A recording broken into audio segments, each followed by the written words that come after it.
Hi guys, it's Nishi here. Hope you're having a great day. So in today's video, and by the way, this is the second video of the day, so check out my first one on my podcast. But today's video, what I want to talk about is what does the budget that was announced yesterday mean for small businesses?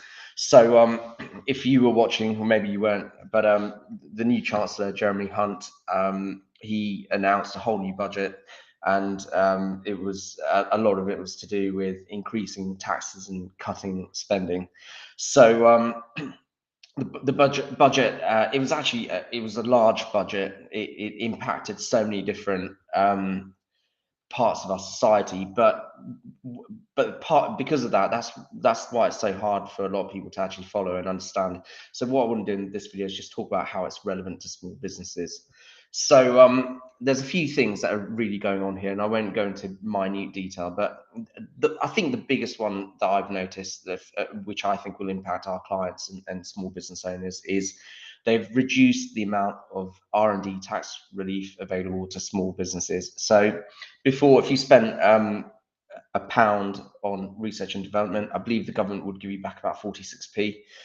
So that was based on 230% of you being able to put that pound through as an expense. They've actually reduced that to about 186% now. So it means I don't know exactly what that means in terms of pennies to the pound, but it means that before, if you spend £1 on R&D, you're getting about 46p back from the government to cover that.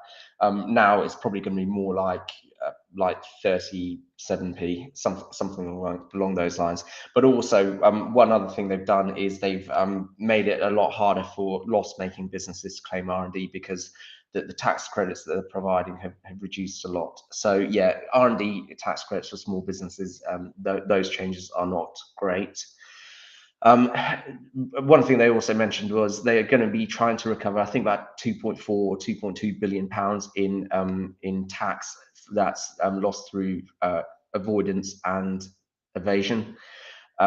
So I guess tax has always been lost to those things, but interestingly, they're not doing anything about non-doms, because that would be Rishi Sunak's wife, who is, I think, worth like 400 million but doesn't pay any tax, or she does now, but that's only voluntarily.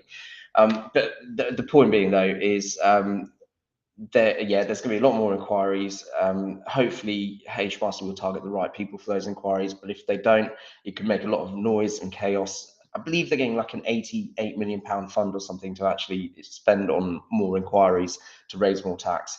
So there's a lot of investment in terms of tax inquiries. So this is another reason why you need to have the right accountant on board and have a good accountant, because if you do not want to have to deal with a HMRC tax inquiry yourself. You need a good accountant who's capable of defending you in that situation. But that's happening. So, and then also, if you're taking dividends, for example, from your business, then you'll be unhappy to learn that the dividend allowance has been cut to £1,000. It used to be 2,000, so it means you're going to have to pay a bit more tax on that £1,000 of dividend allowance that you're losing. So, is that wise? I mean, fine, they're raising like an extra £76 per person, or maybe £80 per person a year, but then a lot more people are going to have to do self-assessment tax returns now. So, thousands more people will have to do self-assessment tax returns, which is even more work for HMRC. Doesn't make a lot of sense. Anyway, I'll try and keep this as independent as possible, and not put my opinions into it too much.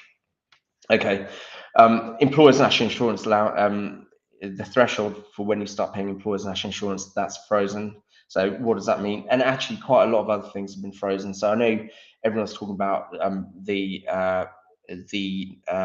personal allowance being frozen, and what that means is inflation is going up and up and up, salaries are going up and up and up, and it means more and more of those salaries are then ending up within tax. So it just means that certain allowances aren't being raised in line with inflation. So that's definitely something worth considering, because if you're giving your staff pay rises to cover inflation, then you've got to factor in they're going to be paying more tax on those pay rises anyway. So you might have to give them more than you thought you'd have to give them to actually get them back to the same place. So I guess I'll summarize that. There's been a few other little changes to businesses, but nothing really that impacts a really small business. So yeah, just to summarize, yeah, there's a lot of freezing of thresholds, which means they're not covering inflation, especially the VAT threshold. Think about this one: if you've been putting your prices up to cover inflation, and the VAT threshold still is stuck at 85k, you could well end up going over that threshold and not realizing. So make sure you're definitely have eyes on your turnover if you're not VAT registered, because you wouldn't want to slip up and go over the VAT threshold without realizing. But yeah, overall thresholds freezing, reduction in R&D tax credits, more HMRC inquiries, reduction in dividend allowance, and that's the bulk of it really. I don't. They're saying they want a budget that's about growth, but they haven't announced anything that's going to help a small business grow yet. So maybe that'll be in the next budget when they realise they forgot the most important thing in the budget. Okay, all right. Thanks for watching. If you found this video useful, remember to like, share, follow, and subscribe, and I will see you soon.